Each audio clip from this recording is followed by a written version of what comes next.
Hello guys. तो आज हम आईआईटी जेम 2019 के 21 से 30 तक क्वेश्चंस डिस्कस करेंगे। तो चलिए स्टार्ट करते हैं। 21 की बात करते हैं। जिससे पेपर दिया होगा उसके तो बल्ले बल्ले।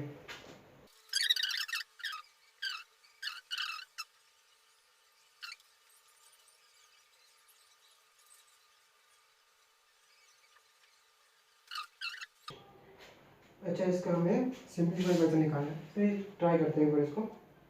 कहीं मिस्टेक तो नहीं है, चेक कर लेते हैं। तो देखिए, ये एंड गेट है, और गेट है, एंड और गेट। तो यहाँ पे आंसर कितना होगा वाई का, वो निकालना है हमें। कोई भी आंसर होगा, ठीक है, वो निकालना है हमें। देखिए इसमें क्या होगा, एक्स और वाई का यहाँ पे डॉट प्रोडक्ट होगा, मतलब एक्स डॉट वाई। उसके बाद इसकी बात करते हैं।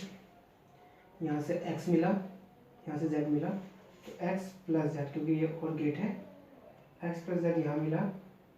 एक इनपुट था x प्लस जेड, तो यहाँ से आया, एक मिला हमें डॉट x, ये x ही है। हाँ, और इसकी बात करते हैं। यहाँ से ये क्या है, x प्लस जेड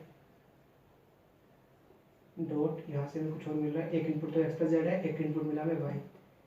अब इन सबको हमें प्लस करना है, तो x dot Y plus X dot X plus Z, X plus Z Y. तो एक्स वाई प्लस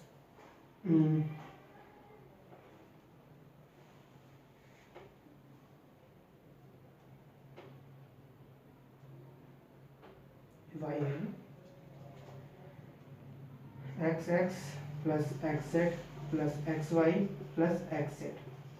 तो एक्स वाई तो एक ही बार एक्स वाई लिखेंगे इसको, एक्स एक्स को तो एक ही बार एक्स लिखते हैं, फिर एक्स जेड, फिर एक्स, दो बार एक्स जेड तो एक ही बार एक्स जेड लिखेंगे, बाद में आएगा लिखें। अब इसमें से एक्स कॉमन ले लेते तो बनेगा one plus Y, De Morgan theorem बनेगी यार इसमें। अब ये जो है वन प्लस वाई जो होता है हमारे पास, कोई भी one plus x one plus Z कुछ भी होता है उसको उसकी वैल्यू वन होती है, तो एक्स प्लस एक्स जेड। अब तो इस तरीके से कुछ आ रहा है, एक्स वाई एक्स प्लस, सही है सभी ऑप्शन, क्योंकि इसका मतलब जेड आना चाहिए, जेड ऑप्शन में नहीं है तो फिर कोई हमने शायद सिंबल लेने में गलती कर दी। एक्स वाई और हाँ यहाँ गलती हुई, वाई जेड था ना ये, तो इसको वाई था हम लोगों को। अब ये तो एक्स वाई हो गया, ये एक्स हो गया, ये एक्स जेड और ये वाई जेड हो जाएगा, है ना। अब इसमें से मैंने क्या किया था, फिर इन दोनों में से मैंने एक्स को मान लिया, वन प्लस वाई बच गया, यहाँ पे एक्स जेड, यहाँ पे वाई जेड बचेगा यहाँ पे। अच्छा, X plus X Z plus Y Z, इसमें से एक्स कॉमन ले लेंगे तो फिर वन प्लस जेड बच जाएगा, प्लस वाई जेड था ही हमारे पास, तो एक्स प्लस वाई जेड। मतलब ऑप्शन हाँ ए है इसका ऑप्शन, ऐसे मैं आपको करेक्ट देख लेना एक बार, ऑप्शन ए आ रहा है इसमें। Question number 22।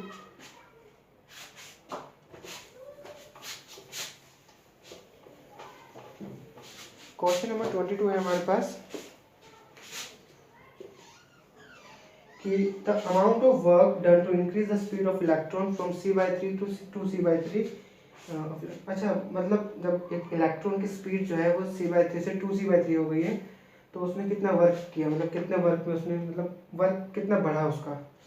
तो मतलब कि सिंपल सी बात है, वर्क निकालना। वर्क का फॉर्मूला क्या होता है, एम नोट सी स्क्वायर अपॉन में root over one minus final velocity का square by c square minus m naught C square upon में root over one minus initial velocity का स्क्वायर अपॉन में c square.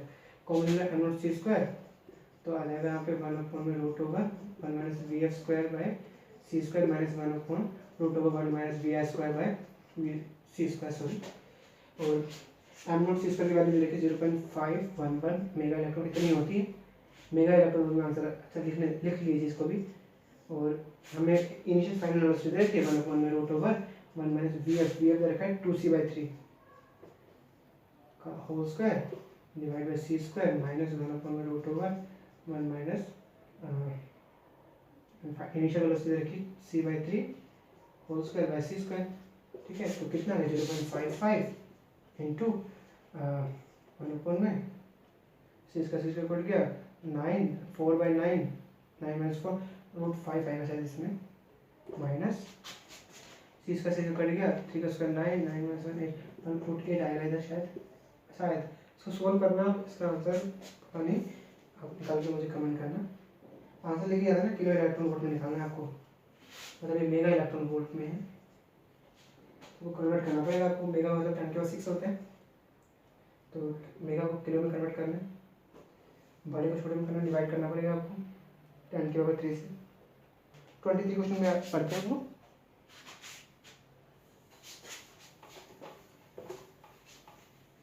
Question number 23, during the charging of a capacitor in a series RC, अच्छा question है, the typical variation in the magnitude of the charge Q of t deposit on one of the capacitor plates and the current IT in the circuit। अच्छा पता क्या कह रहा है, अगर हमारे पास सर्किट हो, ठीक है, जिसमें रेजिस्टेंस भी हो और कैपेसिटर भी लगा हो, उसको जब हम लोग बैटरी से कनेक्ट कर देते हैं, ठीक है, बैटरी सॉरी है, कैपेसिटर नहीं है, ये R ये C हो जाएगा हमारा, ठीक है। तो कह रहा है कि कैपेसिटर में चार्ज तो कलेक्ट होगा, तो चार्ज Q निकालना है और I निकालना है, और वो भी जो है ग्राफ के तो समझाना है कि चार्ज है टाइम के साथ बढ़ेगा कम होगा कैसा होगा, और जो करंट है वो भी टाइम के साथ बढ़ेगा कम होगा क्या होगा, उसके बारे में बात करनी है, ठीक है। क्वेश्चन मुश्किल नहीं है, फिर भी इलेक्ट्रॉनिक के क्वेश्चन अच्छे होते हैं। तो देखिए I करंट कितना होता है चार्ज में, जब हम कैपेसिटर को चार्ज करते हैं तो करंट तो पता नहीं, मुझे चार्ज पता है, तो CV, सीधा फॉर्मूला भी है इसका, Q का फॉर्मूला भी तो होता है एक, ऐसे कुछ करके, 1 - e⁻ t/RC करके एक फॉर्मूला होता है, शायद यही फॉर्मूला होता है, आई थिंक सो, नहीं करके देखते हैं, मुझे जहाँ तक लगता है फॉर्मूला शायद ऐसे कुछ होता है इसका, यहाँ पे कुछ आता है शायद, मुझे इतना ध्यान नहीं आ रहा, आगे बढ़ते हैं करके देखते हैं। अब ना मुझे करंट निकालना है, तो इससे करते हैं, इसको डिफरेंशिएट कर देते हैं हम लोग, dQ/dt, तो मुझे यहाँ पे मिल जाएगा I करंट मिल जाएगा, कि मुझे कैपेसिटर में करंट कितना मिलेगा, तो अब इसको डिफरेंशिएट करते हैं, कुछ होता है यहाँ पर, शायद यहाँ पे CV होता है क्या, Q0 होता है शायद, ऐसे कुछ Q0 करके, अभी Q0 भी रहते Q0, ऐसे करते Q0 अंदर इंक्लूड हो जाते हैं, Q0 - Q0 e⁻ t/RC, ठीक है, तो ये तो 0 हो जाएगा। इसकी बात करते हैं, -Q0 इंटू, ये तो ऐसे रहेगा, अब इसका डिफरेंशिएशन करना है तो कितना होगा, -1/RC, माइनस खत्म, तो Q0 e⁻ t/RC divide by RC, ठीक है, करंट इतना आ गया। अब देखिए Q = होता है CV, तो Q/C होगा V, तो Q/C को हम लोग V लिख सकते हैं, यहाँ पे नोट है तो V0 लगा देते हैं, V0/R e⁻ t/RC, और V0/R मतलब V = IR होता है, तो V/R होगा I, और V0 की जगह ले लेंगे I0 e⁻ t/, हाँ सही है, यस सही किया आज, ठीक है, चार्ज मिल गया, करंट मिल गया, अब इसका ग्राफ प्लॉट करते हैं। ग्राफ पूछा है ना उसने, तो ग्राफ प्लॉट करना पड़ेगा हमें। ग्राफ पूछ रहा है चार्ज और टाइम के लिए, और पूछ रहा है करंट और टाइम के लिए। तो देखिए सबसे पहले हम चार्ज की बात करते हैं। देखिए ग्राफ कैसे बनाते हैं, आसान है ग्राफ, स्टार्टिंग में लगता है कि मुश्किल है, लेकिन मुश्किल नहीं है। ठीक है, दो वैल्यू पुट करो, एक 0 एक इन्फिनिटी, टी की जगह 0 पुट करके देखते हैं तो क्या होगा। जब हम टी की जगह 0 पुट करेंगे, हम बात कर रहे हैं चार्ज की, हम चार्ज की बात कर रहे हैं, ठीक है। जब टी 0 पुट करेंगे तो कितना होगा, ये पूरा 0 हो जाएगा, तो बचेगा Q = Q0 1 - e की पावर 0, और किसी की पावर 0 1 होती है, 1 - 1 0, तो चार्ज 0 हो जाएगा, मतलब टाइम 0 पे चार्ज भी 0 होगा। अब टाइम को पुट करते हैं इन्फिनिटी, तो कितना होगा, Q = Q0 1 - e⁻ -1 -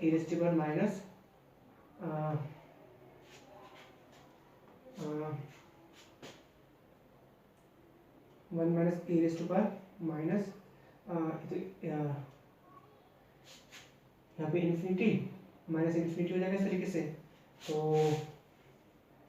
Q is equal to Q naught 1 minus, अभी क्यू माइनस इन्फिनिटी मुझे पता नहीं कितना होता है, ऐसे करते हैं 1 इन्फिनिटी करके ऐसे करके बटे में ले आते हैं उसको, तो 1 इन्फिनिटी तो 0 होता है, तो क्यू बराबर क्यू नोट हो जाएगा। मतलब कि जब हम चार्ज को जब टाइम 0 करेंगे तो करंट भी 0, मतलब चार टाइम 0 तो करंट भी 0, ग्राफ ऐसे स्टार्ट होगा। अब जब जो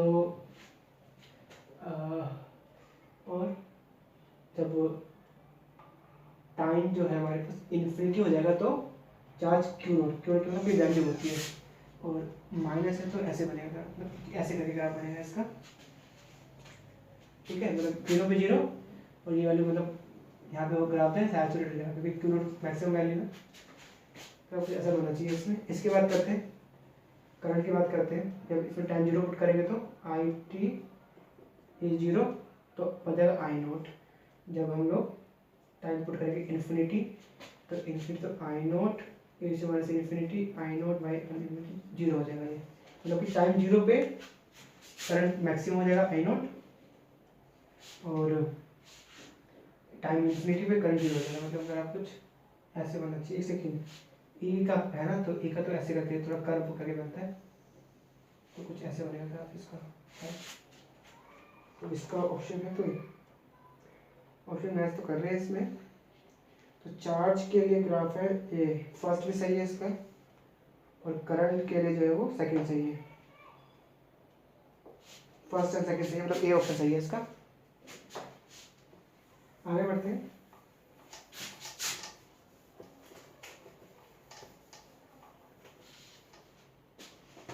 क्वेश्चन नंबर 24 क्वेश्चन मैकेनिक्स का है, तो मैकेनिक्स क्वेश्चन ठीक है। कह रहा है एक स्मॉल स्पेरिकल बॉल है जिसके पास चार्ज है Q, मास है m, उसको हमने क्या किया है, एक शीट नॉन कंडक्टिंग शीट से बांध रखा है। अच्छा, अच्छी बात है। तो नॉन कंडक्टिंग शीट की हमें डेंसिटी देगी सिग्मा, और अच्छा जब इक्विलिब्रियम में आता है तो वो एंगल बनाता है 45 डिग्री, तो सिग्मा, ठीक है। मतलब इस तरीके से हमें क्या कर रखा है, एक क्या है कि एक जो है यहाँ पर हमारे पास एक शीट है, यूनिफॉर्म शीट है, यहाँ पे एक स्ट्रिंग बांध रखी है ऐसे, उस पर एक ऐसे कुछ ऑब्जेक्ट इसका, इस पर चार्ज प्लेस है, इस पर बॉब की तरह, मतलब इस ऑब्जेक्ट इस पॉइंट पे कोई चार्ज प्लेस है, रस्सी है ये, ठीक है। अब चार्ज से कुछ मास भी होगा, लेकिन इक्विलिब्रियम इसको नहीं कह रहा है, वो इक्विलिब्रियम इसको कह रहा है। इक्विलिब्रियम कह रहा है वो जब वो एंगल कुछ बनाता है 40 डिग्री, तो मान लो इसमें एंगल 0 है, कुछ ऐसे करते हैं, नीचे एंगल बनाना है यहाँ पे 45 डिग्री। अब इसको हम लोग रिजोल्व करते हैं, ठीक है ना। रिजोल्व कैसे करते हैं, जैसे कि अब मास तो इसका नीचे लगेगा mg, है ना, मास लगेगी ऐसे mg, रस्सी का टेंशन मान लो हम लोग मान लेते हैं अगर ऊपर की तरफ t लग रहा है, t कैसे कह सकते हैं, ये 45, ये 45, अच्छा तो ये हो जाएगा t cos 45, है ना। एंगल जिस भी एक्सिस को टच करता है वो cos होता है, और उससे परपेंडिकुलर निकालो तो साइन बन जाएगा, मतलब t साइन मान लो इसका 45 डिग्री, ठीक है। रिजोल्व चलो अच्छी बात है, हो गया। और अच्छा इस तरफ क्या लगेगा, इस तरफ एक चार्ज है तो उसकी इलेक्ट्रिक फील्ड मान लेते हैं, तो फोर्स हम काउंट कर रहे हैं ना, फोर्स यहाँ पे mg t cos 45 degree t sin 45 degree, यहाँ पे फोर्स कौन सा होगा, फोर्स चार्ज का कितना होता है, क्यू ही होता है ना, क्यू ही। तो हो गया क्वेश्चन सोल्व। अब सोल्व कर देते हैं इसको। इक्विलिब्रियम बोला ना, इस पॉइंट पे देखिए t cos 45 कितना होता है 1/√2 इज इक्वल टू mg, एक इक्वेशन नहीं मिली हमें, एक मिली t sin 45 degree is equal to Q A. अब t by √2 is equal to mg, एक मिल गया हमें ये t by √2 is equal to sigma, नहीं क्यू ई, ई क्या हमारे इलेक्ट्रिक फील्ड। इलेक्ट्रिक फील्ड कितनी होती है एक शीट पर, शीट भी देखो बोल रखा है उसने कुछ कि नॉन कंडक्टिंग, फर्क होता है इसका नॉन कंडक्टिंग और कंडक्टिंग में। नॉन कंडक्टिंग में इलेक्ट्रिक फील्ड होती है सिग्मा बाय 2 एप्सिलॉन 0, और कंडक्टिंग में सिर्फ सिग्मा बाय एप्सिलॉन 0 होती है। तो नॉन कंडक्टिंग बोला तो 2 एप्सिलॉन 0, सिग्मा बाय 2 एप्सिलॉन 0 हो गया। ऐसा करते हैं, सिग्मा निकालना तो टी की वैल्यू निकाल देते हैं, ऐसे दोनों सेम है ना, दोनों को बराबर रख देते हैं, तो कितना है वहाँ पे mg is equal to Q sigma by 2 epsilon 0, sigma कितना आ गया, तो हो गया 2 mg epsilon 0 divide by Q. अब मैच करने का ऑप्शन है इसमें, सी है इसका ऑप्शन, ठीक है। क्वेश्चन नंबर 25 पे बढ़ते हैं हम लोग। 25th क्वेश्चन बता रहे हैं हमें यहाँ पर कि during the free expansion of an ideal gas under the adiabatic condition, कि एडियाबैटिक कंडीशन में जब फ्री एक्सपेंशन होता है, एडियाबैटिक कंडीशन में फ्री एक्सपेंशन, अच्छा एडियाबैटिक एनर्जी की इक्वेशन बनाए हम लोग यहाँ पर क्या फाइंड करना है, तो इंटरनल एनर्जी फाइंड करनी, इंटरनल एनर्जी कांस्टेंट रहती है, ठीक है। हाँ, डी क्यू बराबर डी ओवर डी डब्ल्यू होता है, फर्स्ट लॉ ऑफ थर्मोडायनेमिक्स। तो जब एडियाबैटिक प्रोसेस होता है तो उसमें वर्क नहीं, एडियाबैटिक में क्यू जीरो होता है ना, जीरो डी यू, और फ्री एक्सपेंशन में वर्क जीरो होता है, तो डी यू की वैल्यू कितनी आएगी, मतलब यू की वैल्यू आएगी कांस्टेंट, ठीक है। तो इसलिए इसका ऑप्शन हो जाएगा यहाँ पर कांस्टेंट दिया है ना, डी ऑप्शन हो जाएगा इसका। क्वेश्चन नंबर 26 पे चलते हैं हम लोग। क्वेश्चन नंबर 26 क्या कह रहा है हमें, 26 कह रहा है the maximum number of intensity minima, sorry 27 पढ़ लिया मैंने, 26 है which one of the following is an impossible magnetic field. Impossible, अच्छा ठीक है, मतलब इम्पॉसिबल मैग्नेटिक फील्ड कब होगी, ऐसा करिए आप लोग वो यूज कर लीजिए ना, जैसे कि हम बात करें मैक्सवेल की equations, del dot B use कर लीजिए, डेल डॉट बी जीरो होता है, जिसमें जीरो नहीं आएगा इसका मतलब वो इम्पॉसिबल है।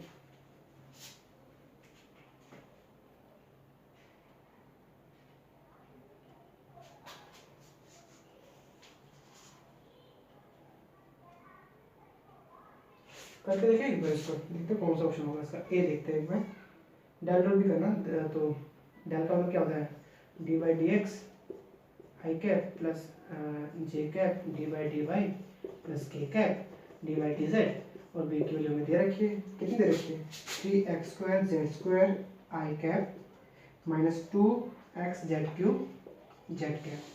तो इसको इंटू करते कितना आएगा, डिफरेंशिएशन करते हैं इसका, तो आई का पहले तो 1 बन जाएगा, तो कितना आएगा 6x, 6x डिफरेंशिएशन किया, और z² रहेगा माइनस,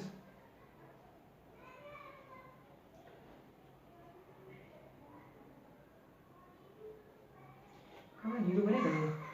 अब इसका क्या होगा, जेड कैप को इससे करते हैं, कितना आएगा ये, आई जे के, ये भी एक के ही है, ठीक है, जेड कितना आएगा ये वाला, ये आएगा 6x z², जीरो आ गया है, नहीं ये तो सही है, ये तो सही है, डी गलत है, देखो डी, एक बार डी देखो, इस जीरो आगे, जीरो नहीं आना चाहिए ना, ये तो कंडीशन सेटिस्फाई होता ही है ऑलरेडी, मैग्नेटिक फील्ड में हम जब भी ये ट्रायंगल देते तो जीरो आता ही है, डी देखो डी जीरो है, देख सकते हो आप लोग, दिख भी डी जीरो, इसको ऐसे निकालेंगे तो डी जीरो आ जाएगा, ठीक है। चलिए करके देखिए एक बार हम लोग, टेन ऑफ बराबर जीरो में फाइंड करना है, अगर हो गया तो आंसर नहीं आएगा हमारे, क्योंकि वो नॉन पूछ रहे हैं, इम्पॉसिबल पूछ रहे हैं। तो अब आप फॉर्मूला लगाइए, minus sorry del by del X I cap, मैं सीधा वाली पुट करता हूँ, ठीक है, बी की minus 6x z I cap plus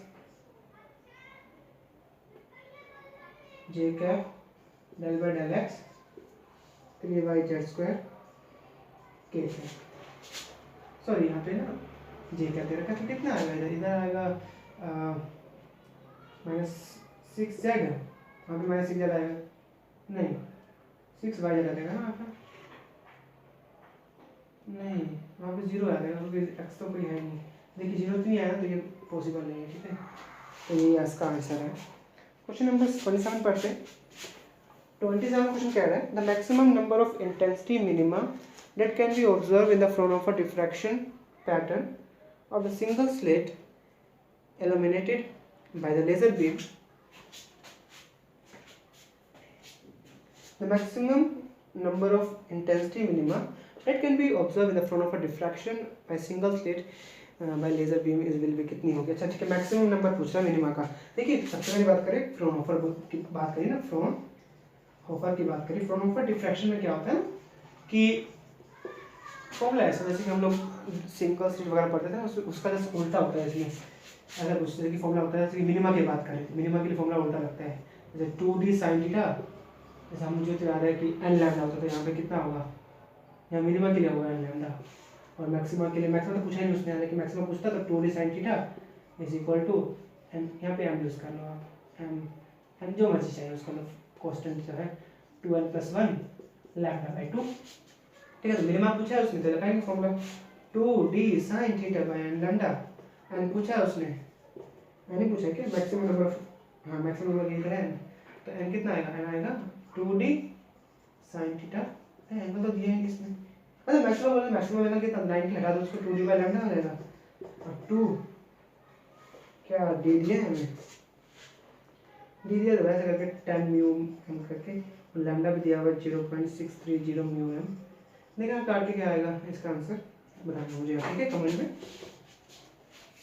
answer मतलब डायमेंशन ऐसा आएगा, तो कांस्टेंट वैल्यू की हम फाइंड कर रहे हैं वैल्यू। अगला क्वेश्चन पढ़ते हैं 28। देखो 28 क्वेश्चन आसान है, ठीक है, आइगन वैल्यू निकालनी है आपको। तो आइगन सीधा निकालते, कैसे निकालते हैं, जो डायगोनल एलिमेंट्स होता है उसमें माइनस लैम्डा कर देते हैं, माइनस लैम्डा 6 माइनस लैम्डा, बाकी जैसा उसको ऐसे ऐसे रहने देते हैं, ऐसे फाइंड करते हैं हम लोग आइगन वैल्यूज। देखो ये तो आपको आना चाहिए बेसिक लेवल के लिए, ठीक है, ये सबको आता है, और जिसको नहीं आता सीख लो।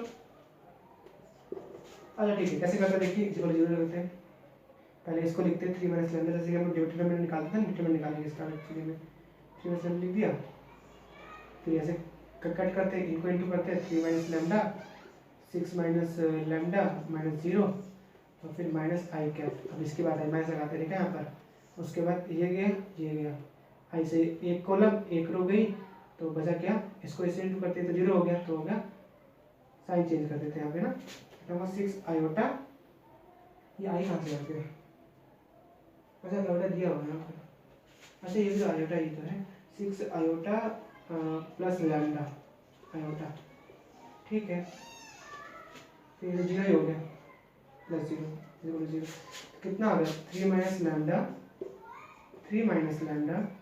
6 माइनस लैम्डा, और आई को अंदर इंटू कर देते हैं, माइनस कितना हो गया, ग्राफ में करके देखते हैं, minus 6 iota square minus lambda iota square, तो एडिशन करके वैल्यू 1 होती है, माइनस 1 होती है, तो ये हो जाएगा प्लस 6 प्लस लैम्डा हो जाएगा, ये क्यों लैम्डा, ऐसे माइनस 1 होती है, माइनस माइनस प्लस हो जाएगा, सही है क्या,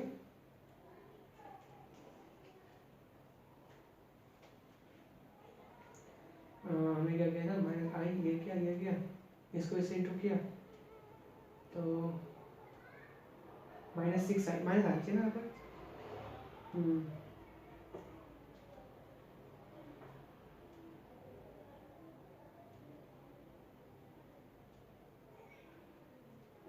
प्लस हो गया यहाँ पर,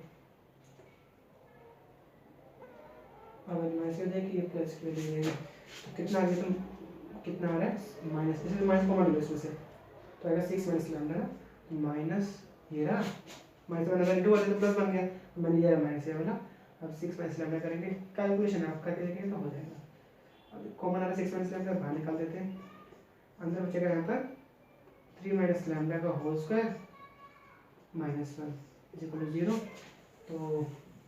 तो सोल्व करते हैं आगे, 6 माइनस लैम्डा तो 0 हो गया वो, तो यहाँ पे एक लैम्डा की वैल्यू आ गई मेरे पास 6, ठीक है, एक तो आइडिया में निकल गई 6 है कोई इसमें, हाँ 6 तो बहुत, तो 2 में है 6 तो, अच्छा ठीक है, अब इसको a माइनस बी का होल स्क्वायर, तो a square plus b square minus 2ab, मतलब 6 lambda minus 1 is equal to 0, इसकी बात करनी मैंने, अब कितना आ गया, लैम्डा स्क्वायर माइनस 6 लैम्डा और प्लस 8 इज इक्वल टू 0, 8 इसका आंसर लेते कितना आएगा, 2 आएगा, तो 4, तो lambda square minus 4 lambda minus 2 lambda plus 8 is equal to 0, तो लैम्डा कॉमन लैम्डा माइनस 4 बचेगा, माइनस 2 कॉमन लैम्डा माइनस 4 बचेगा, मतलब कि लैम्डा की वैल्यू 2 और लैम्डा की वैल्यू 4, मतलब 2 4 6 हो जाएगी, इसका आंसर ये होगा इसका आंसर, ठीक है। अब कर रहे हैं इसको हम लोग, आप लोग पॉज करके आप लोग नोट कर सकते हो अगर किसी को कहीं दिक्कत आ रही है। अब मेरा आंसर तो भाई 28 ही आ रहा है। अब 29 देखते हैं। 29 क्या है, a red star having a radius r at temperature Tr and a white star of having a radius rw at the temperature having same total power star, ठीक है। ऑप्शन पूछ रहा है, ठीक है, कह रहा है एक 2 स्टार, ठीक है, एक रेड स्टार है, एक वाई स्टार है, इसका जो रेडियस है भाई साहब का वो आर आर है, इसका जो रेडियस है वो आर डब्ल्यू है। अच्छी बात है। टेम्परेचर टी आर, टेम्परेचर, बहुत बढ़िया बहुत बढ़िया। तो ऐसे करें, देखिए इसमें हमें ऐसे क्वेश्चन में इंटेंसिटी का कुछ यूज करते हैं। इंटेंसिटी क्या होता है हमारे पास, पावर अपन एरिया है ना। तो इंटेंसिटी एक फॉर्मूला और भी होता है, सिग्मा टी की power 4 is equal to power by area. Area क्या होता है, 4 पाई आर स्क्वायर ना, 4 पाई आर स्क्वायर स्क्वायर है ना, 4 पाई आर स्क्वायर। ठीक है, मान लीजिए हम रेड के लिए बात करें तो यहाँ पे आर लगा देते हैं, यहाँ पे आर लगा देते हैं। अगर हम बात करें इसकी तो sigma T W 4 is equal to P 4 pi R W लगा दो यहाँ पर, है ना। पावर दोनों सेम है, पावर दोनों पी रह दी, तो जब पी सेम है तो दोनों की वैल्यू इक्वल रख सकते हैं हम लोग। ठीक है, तो पावर की वैल्यू यहाँ पे कितनी आ रही है, पावर की वैल्यू आ रही है सिग्मा टी आर 4 पाई, हालांकि किसी का यूज़ नहीं, 4 पाई सिग्मा का यूज़ नहीं है यहाँ पर, आर की पावर 2। फिर भी हम लोग एंट्रेंस करेंगे तो इतना आप लोग लिखोगे भी नहीं तो कोई जरूरत नहीं है, बस टिक मारना है। तो सिग्मा टी डब्ल्यू की पावर 4 पाई आर डब्ल्यू की पावर 2, पावर इक्वल है, इक्वल मतलब सिग्मा से सिग्मा कट जाएगा, 4 में 4 में कट जाएगा, कितना आएगा R T R 4 by T W की पावर 4 इज इक्वल टू, नीचे आ जाएगा आर डब्ल्यू की पावर 2 अपन में आर डब्ल्यू आर आर की पावर 2। इसको हम यहाँ लिख सकते हैं ऐसे करके, T R by T W square is equal to R W by R. इससे फायदा क्या होगा, आर टी ऐसा करते हैं। एक और है, एक वीन्स करके भी एक डिस्प्लेसमेंट लो है, वीन्स डिस्प्लेसमेंट लो, वो कहता है कि लैम्डा और टी वेवलेंथ और टेम्परेचर जो है वो कांस्टेंट वैल्यू यानी कि 2.9 कुछ होती है, उससे मतलब नहीं है। तो मतलब यहाँ पे ऐसे कर सकते हैं हम लोग, लैम्डा टी बटे में आ जाएगा, तो दोनों को कंपेयर करके देखते हैं अगर हम लोग एक बार। तो इसके लिए अगर यूज करें तो लैम्डा आर कांस्टेंट को मान लो, ठीक है, 1 में टेम्परेचर ऑफ आर है ना। और इसके लिए बात करें तो लैम्डा कितना है उधर, लैम्डा डब्ल्यू इज इक्वल 1 में टी की पावर डब्ल्यू। अब इसको ऐसे कैसे डिवाइड करते हैं तो कितना आएगा, lambda R by lambda W is equal to T W by T. देखिए इसका मुझे पता है, मुझे इससे कोई लॉजिक नहीं मिला, ठीक है, मैंने इससे लॉजिक नहीं निकाला। देखो मुझे इससे बहुत अच्छी बात पता है कि वेवलेंथ जो है रेड की बहुत ज़्यादा होती है, जब रेड की वेवलेंथ बहुत ज़्यादा होगी तो रेड का टेम्परेचर काफ़ी कम होगा, जब रेड का टेम्परेचर काफ़ी कम होगा तो उसका रेडियस काफ़ी ज़्यादा होगा। हाँ क्वेश्चन तो देखिए, रेडियस आर ज़्यादा है और टेम्परेचर जो है किसका ज़्यादा है यहाँ पर, आर लैम्डा ज़्यादा है, तो टेम्परेचर कम है आर का, तो सी है इसका आंसर। ठीक है, देख लीजिए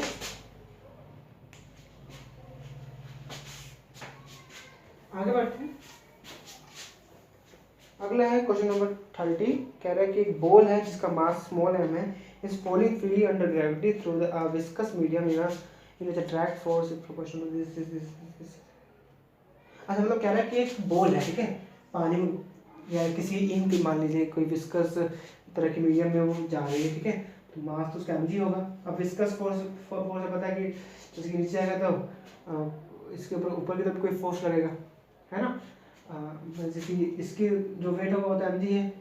अब इस पर जो विस्कस फोर्स लग रहा है, विस्कस फोर्स कितना होता है, माइनस बी वी शायद कर, बी वी होता है इस तरीके से विस्कस फोर्स।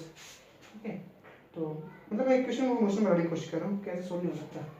फोर्स क्या होता है हमारे पास, इक्वेशन मोशन बनाना, ठीक है, यहाँ पे हालांकि ये तो अंदर धसा चल जा रहा है, ठीक है। फोर्स क्या होता है, एम ए मतलब d v by d t. Graph निकालना है हमें, वेलोसिटी टाइम ग्राफ निकालना है, इज इक्वल टू, ठीक है, लंबा हो जाता है वाला क्वेश्चन। तो f is equal to m d v upon d t is equal to, हमने क्या पढ़ा, इसमें विस्कस को ज़्यादा कर तो minus b v plus m g, पहले minus b v plus m g minus आती है मुझे, ठीक है। तो हमें मतलब वी और टी के बीच में ग्राफ बनाना है, तो कितना होगा यहाँ पर, तो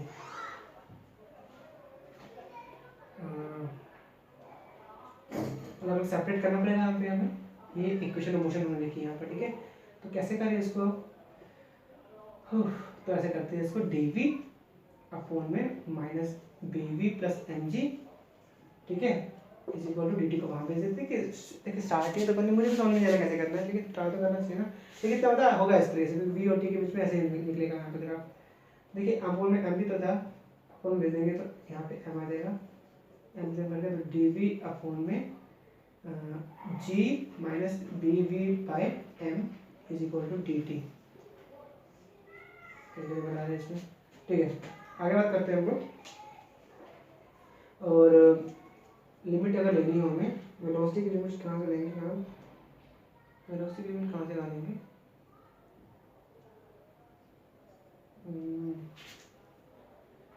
लिमिट ले लेंगे, वेलोसिटी बाई जरूरत है, वेलोसिटी भी हो जाएगी उसकी, टाइम जीरो से टी ले सकते हैं। देखते करके कुछ फायदा हो, इसका इंटीग्रल हो जाएगा l n g minus b v by m, और इसका करेंगे तो कितना आएगा, ये तो जी, ये तो खत्म हो जाएगा, बी बाई एम हो जाएगा, माइनस बी बाई एम हो जाएगा, तो इस इक्वल में तो टी आएगा, ठीक है। आगे सोल्व करते हैं इसको हम लोग, इसको मैं रफ करता हूँ, ठीक है ना, ये तो डायग्राम समझ में क्या होगा आपको। आगे हम बात करते हैं, तो कितना आ गया माइनस एम बाय बी, और तो कोई गलती हुई है इसमें, लिमिट तो मैं जीरो पुट करके तो ये तो आएगा नहीं, ऐसे करते हैं ना, लिमिट हमसे नहीं पुट करें, तो मैंने बस सोल्व कर दिया इसको, है ना। लिमिट तो जीरो से भी है यहाँ पे हमारे पास, और टी है यहाँ पर, माइनस एम बाई बी, पहले बी पुट करते हैं तो कितना आएगा, l n g minus b v by m, minus zero put करते हैं तो कितना आएगा, एल एन जी हो जाएगा। एक हम विस्कस मीडियम में जब डालते हैं किसी ऑब्जेक्ट को तो उसकी स्पीड धीरे धीरे कम होती है, तो लिमिट में मुझे उल्टा लेना चाहिए, ऐसे लेना चाहिए, बीच चाहिए, ऐसा मुझे लगता है, लेकिन देखते इस तरीके से मुझे ऐसा लग रहा है, मेरा माइंड बदल रहा है, तो मतलब टी वाली प्लस की हो जाएगी, माइनस की हो जाएगी, है ना। माइनस में पर कितना होगा, l n g minus b v by m minus l n g, और minus m by sorry m by b होगा यहाँ पे टी, ऐसे करके आप ए एल क्या बोलते हैं फॉर्मूला बदलना ना यहाँ पर, तो l n a minus l n b तो फॉर्मूला होता है हमारे पास, सही कर रहा हूँ मैं, सही कर रहा हूँ मैं, तो क्या होगा l n a by b is equal to t, तो वहाँ पे जो टी को इसको वहाँ पे जो, तो m sorry b t by m हो जाएगा यहाँ पर, और यहाँ पे कितना होगा l n one minus b v by m g हो जाएगा, एन को वहाँ भेज दो आप, तो one minus b v by m g minus b t by m हो जाएगा, और इसको वहाँ भेजेंगे, इसको यहाँ तो one minus minus three b t by m is equal to B v by m g हो जाएगा यहाँ पे, है ना। मतलब वी और टी के बीच में रिलेशन निकालना है, तो वी कितना होगा, वी होगा एम जी बाई बी, और one minus minus b t by m. अब देखिए वी अलग हो गया हमारे पास और टी अलग हो गया, थोड़ा सा लंबा था लेकिन कितना नहीं, अब कर दो तो हो जाएगा। अब हम जानते हैं कैसे करना होता है, एक बार टी की जगह जीरो पुट करते हैं, एक बार टी की जगह इन्फिनिटी पुट करते हैं, ऐसे लिमिट पुट करके हम लोग यहाँ पर ग्राफ प्लॉट कर सकते हैं। तो जब टी जीरो पुट करेंगे तो कितना होगा, वी बराबर टी जीरो पुट करेंगे, ये पूरा जीरो, तो ए की जीरो वन, पूरा वी भी जीरो हो जाएगा, है ना। अब जब टी को हम इन्फिनिटी पुट करेंगे तो infinity minus infinity one upon infinity zero, तो जीरो नहीं होगा, फिर वी इज इक्वल हो जाएगा एम जी बाई वी। मतलब ग्राफ जो है ना इसका वी और टी के बीच में आना, मतलब टाइम जीरो तो वी भी जीरो होगा, ग्राफ यहाँ स्टार्ट होगा। यहाँ पे देखो ग्राफ दो ही है, ए है और एक डी है, एक सी भी तो है, और जब टाइम इन्फिनिटी हो जाएगा तो वेलोसिटी वैल्यू हो जाएगी m g by v, m g by कुछ यार ऐसे बनेगा इसका शायद, ठीक है, तो इसका डी होगा इसका। Thank you for watching.